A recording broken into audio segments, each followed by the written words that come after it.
माता बाछल को पुत्र प्राप्ति का वरदान देने के पश्चात गुरु गोरखनाथ भ्रमण करते हुए तंदूल नगरी में आ पहुंचे। तंदूल नगरी के राजा सिंधा सिंह को कोई संतान न थी। जब राजा सिंधा सिंह की पत्नी रानी सिरोजा को यह ज्ञात हुआ कि गुरु स्वयं हमारे राज्य में पधारे हैं, तो भाव विभोर रानी ने गुरु गोरखनाथ से महल में पधारकर भोजन ग्रहण करने का आग्रह किया। राजा सिंधा और रानी सिरोजा के सेवा भाव से प्रसन्न होकर गुरु गोरखनाथ ने उन्हें एक गुणवान पुत्री होने का वरदान दिया और कहा, इस कन्या के जन्मोत्सव पर हम स्वयं आपके यहाँ पधारकर भोजन ग्रहण करेंगे। जिसके कुछ समय पश्चात राजा सिंधा सिंह के घर खुशियों की किलकारियां गूंज उठी और माता सीरियल के जन्मोत्सव पर दिए वचन अनुसार गुरु गोरखनाथ भोजन ग्रहण करने पधारे तो गुरु ने भविष्यवाणी करते हुए राजा और रानी से कहा, इस कन्या का विवाह बागड़ देश के ददरेवा नगरी के राजा वीर गोगाजी चौहान से होगा।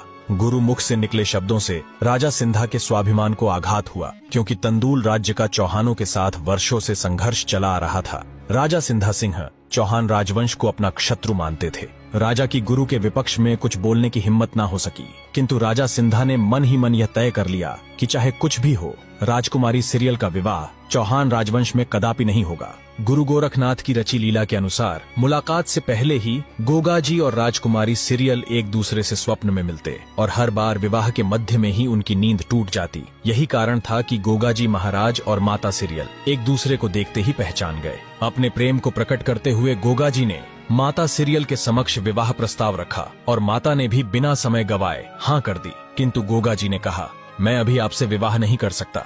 राज परंपरा के अनुसार गोगाजी ने पहले वधु पक्ष से सगाई भिजवाने का रिवाज बताते हुए राजकुमारी से कहा, हम बारात में अपने बड़े बुजुर्गों के साथ तंदूल नगरी आकर सर्वसम्मति से आपसे विवाह कर आपको अपनी रानी के रूप में ले जाएंगे। जिसके बाद वचन देते हुए गोगाजी ने निशानी के तौर पर एक अंगूठी माता सीरियल को सौंप दी और ददरेवा लौट आए। महल में प्रवेश करते ही गोगाजी अपनी माता को सफेद वस्त्रों में देखते ही भांप गए कि उनके सर से अब पिता का साया उठ चुका है। भरे हृदय और नम आंखों के साथ गोगाजी माता बाछल से लिपट गए। समय बीत रहा था तो वहीं दूसरी ओर राजकुमारी सीरियल ने हिम्मत जुटाकर माता सिरोजा को सारा वृतांत कह सुनाया। माता सिरोजा को गुरु गोरखनाथ के शब्द भली भांति याद थे। अंततः माता सिरोजा तो मान गई, किंतु राजा सिंधा के समक्ष चौहान राजवंश से विवाह का प्रस्ताव रखना शेर के मुंह में हाथ डालने जैसा था।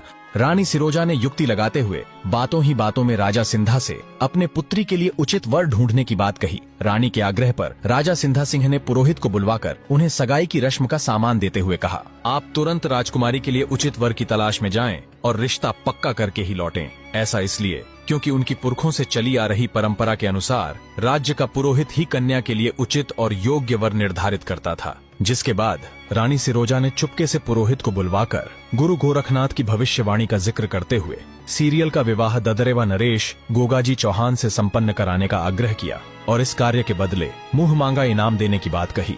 रानी की आज्ञा अनुसार पुरोहित ददरेवा आ पहुंचा और अमरपाल सिंह के समक्ष रिश्ते का प्रस्ताव रखते हुए गोगाजी की सगाई राजकुमारी सीरियल से तय कर दी। सगाई